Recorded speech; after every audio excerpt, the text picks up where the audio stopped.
আসসালামু আলাইকুম, আমার নাম তামজিদ। আমি আজকে এইচএসসি পরে যদি কোনো গ্যাপ থাকে এটা ভিসার ক্ষেত্রে কিরকম এফেক্ট পড়ে এই সম্পর্কে বলবো। এখন 2025, তো আমি অনেকেই দেখেছি যে 2021-এ অথবা 20-এও অ্যাপ্লাই করে 2021 অথবা 20-এ এইচএসসি কমপ্লিট করে পরে ব্যাচেলার্স এর জন্য 2024-এ ভিসা জন্য অ্যাপ্লাই করে ভিসা পেয়ে গিয়েছে। যদি এমন হয় যে 2018-তে এইচএসসি দেওয়া অথবা 19-এ, যেহেতু এখন 2025, তাহলে সেই ক্ষেত্রে it could be a cause of concern. University থেকে যখন আমরা ট্রেনিং নিই, ইউএস এর ইউনিভার্সিটি গুলো থেকে, তখন ওরা বলে দেয় যে 3-4 বছরের বেশি গ্যাপ হলে it could be a problem. But Bangladesh থেকে আমি অনেক দেখেছি যে ভিসা পেয়ে গেছে like with 3 to 4 years, 5 years, up to 8 years gap. Visa রিজেকশনটা হতেই পারে, এটা 1 বছরের মানে গ্যাপ থাকা সত্ত্বেও ভিসা হতে পারে। মানে 1 বছর গ্যাপ বলতে 2023-এ এইচএসসি দিয়েছে, 2024-এ ভিসার জন্য দাঁড়াইছে। সো আসলে ইউএস এর ভিসার জন্য you have to try and see whether you will get the visa or not. But if you prepare yourself well, then you have a better chance of getting the visa. Usually visa officer question করতে পারে যে what did you do since you graduated from high school. তখন you need to have a really logical answer.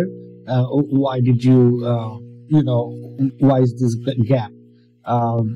যদি answer গুলো তোমার logical হয় এবং শুনতে যদি সুন্দর হয় ভিসা অফিসারের কাছে, তাহলে ইনশাল্লাহ you have a good chance of getting the visa.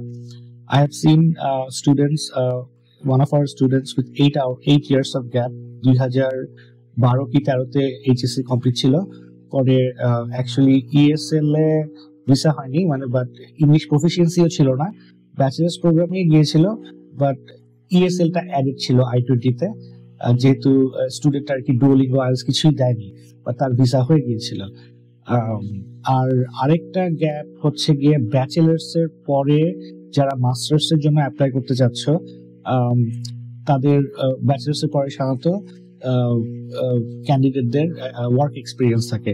So এটা ওয়ার্ক এক্সপিরিয়েন্স থাকাটা কোনো গ্যাপ না, it actually helps, like work experience থাকাটা ইম্পর্টেন্ট ব্যাচেলার্স এর পরে। হাই স্কুলের পরে ওয়ার্ক এক্সপিরিয়েন্সটা এতটা ইম্পর্টেন্ট না, বাট ব্যাচেলার্স এর পরে ওয়ার্ক এক্সপিরিয়েন্সটা খুবই কাজে দেয়। তো মানে কেউ যদি ব্যাচেলার্স ধরো 2020-তে দিল, এরপরে 4-5 বছর কিছুই করলো না, এখন মাস্টার্স এর জন্য অ্যাপ্লাই করতেছে, তো এটা তখন দেখা যায় যে এটা শুনতেও ভিসা অফিসারের কাছে ভালো লাগবে না, যে why you have been sitting around for a while, now suddenly you want to do master's degree, right? So bachelor's এর পরপরই কাজে ঢুকে যাওয়া উচিত, কিছু ওয়ার্ক এক্সপিরিয়েন্স নেওয়া উচিত, so that it looks like you are someone who is a hardworking, like you are doing something. It's important. Hopefully this will answer those students who are concerned about study gap. Thank you so much.